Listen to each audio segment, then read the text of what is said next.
Понекогаш најголемата опасност не доаѓа од улица, туку од домот во кој живееме. Зад затворени врати, далеку од очите на јавноста, се случуваат приказни исполнети со страв, тишина и болка. Приказни на жени и деца кои со години живеат во сенката на насилството. Добро вечер, на 5 март гледате Ноќно студио, јас сум Јовица Пауновски. Колку често жртвите молчат, зошто пријавите се повлекуваат и каде системот потфрла во заштитата. Во вечерашната емисија отвараме тема која подолго станува скриена и не многу гласно се зборува за истата. Сведоштво од прва рака на жена која се соочува со семејно насилство. Разговор со активисти, но и представници од организации кои секојдневно се борат за заштита на жртвите. Вечерва зборуваме гласно за она што многумина се плашат да го зборуваат. Останете со нас, започнуваме веднаш.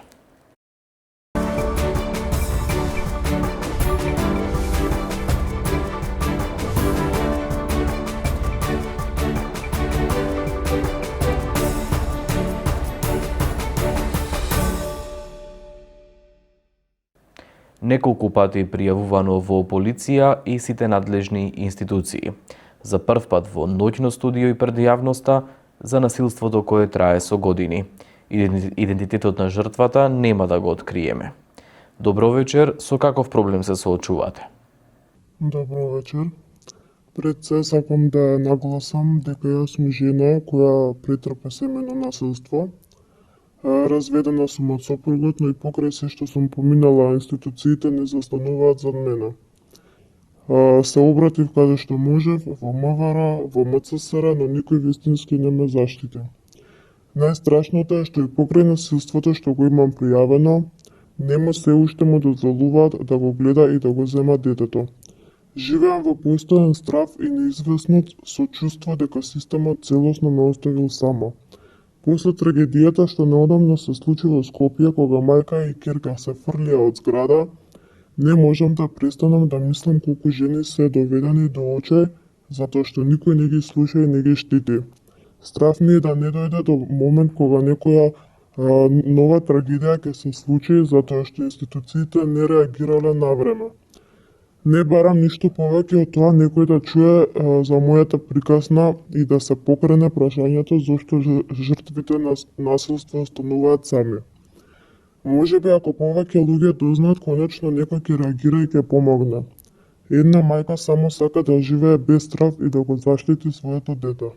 Сега прв пат се одлучувате да зборувате јавно? Прв пат одлучувам ова да се пријави во јавност, од причина што МЦСР и МВР не преземаат никаква заштита поточно за една мајка и дете. Колку пати до сега сте пријавувале? Цела година како се обраќаме до нив, но они не реагираат. Каков е нивниот одговор? Дека они не се надлежни, они не се тие што треба да ни го решат нашиот проблем. Каква е моменталната состојба? Вие сте и мајка на малолетно дете. Имате ли решение од центарот добиено? По решение донесено од МЦСР, детето треба да престојува кај таткото 6 пати во месецот, но тоа дете не го познава сопствениот родител и одбива да оди со него. МЦСР е известено за тоа со снимки, докази како детето реагира, кој неден родител кој што си го заборавил детето по временски период, но МЦСР не превзема ништо за стресовите и психичките трауми на едно малолетно дете.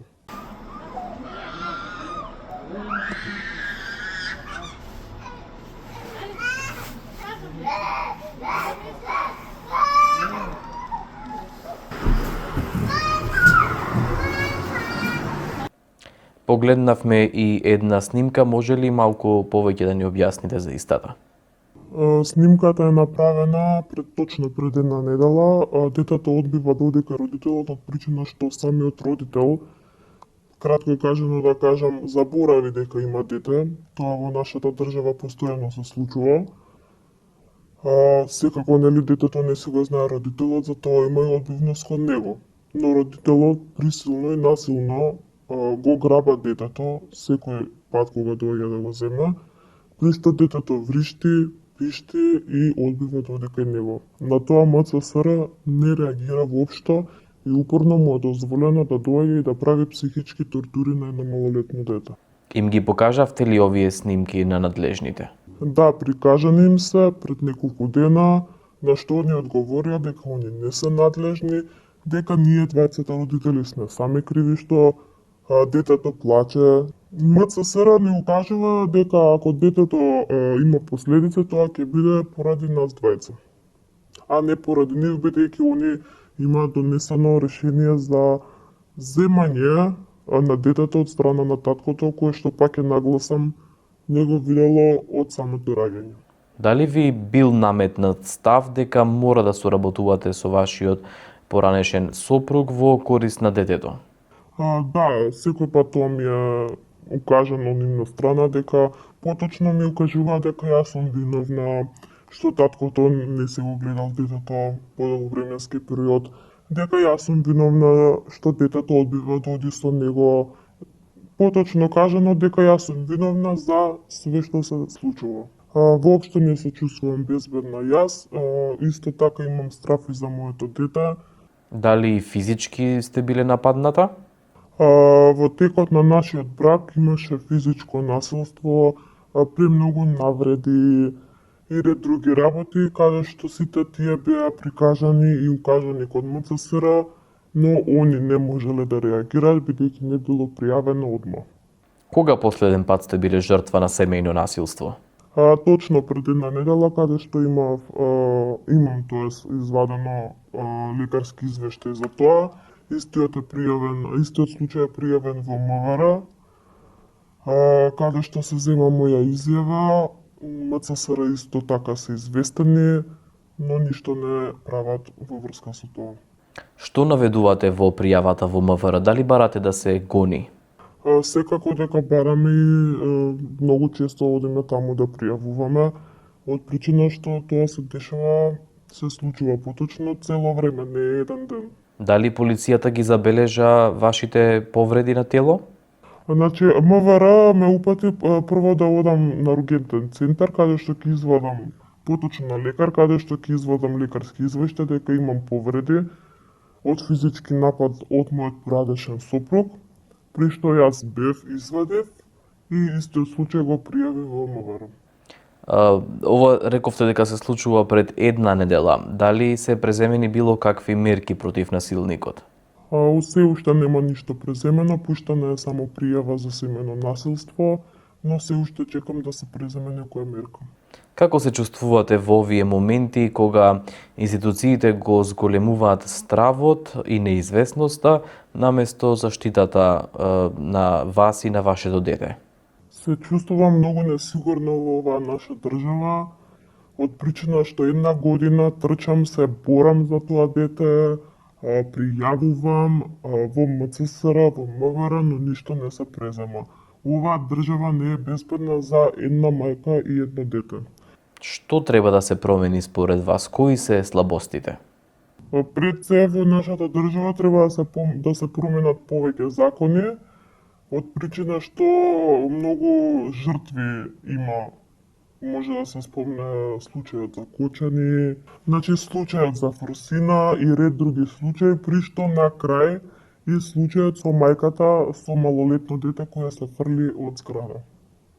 Нашите институции воопшто не заштитуваат пред се жени со деца.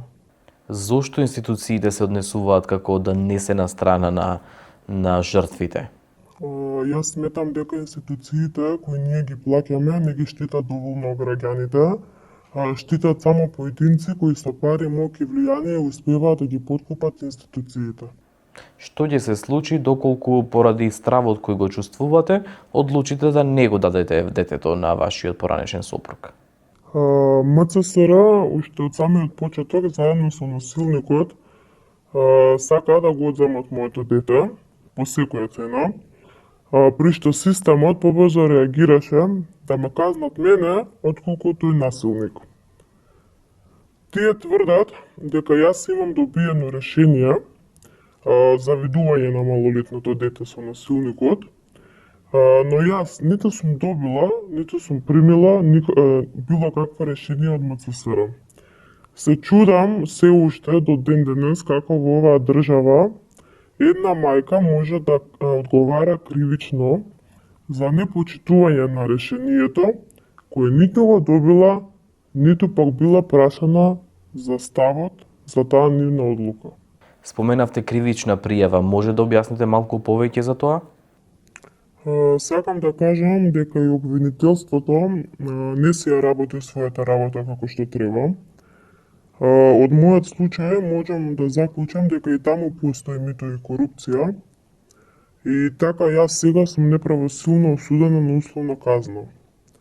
Не верувам во судот, бидејќи наместо моја заштита како самоохрана мајка на една малолетно дете, која секој ден трпи психичка тортура, тие одлучија да застанат на страна на насилникот.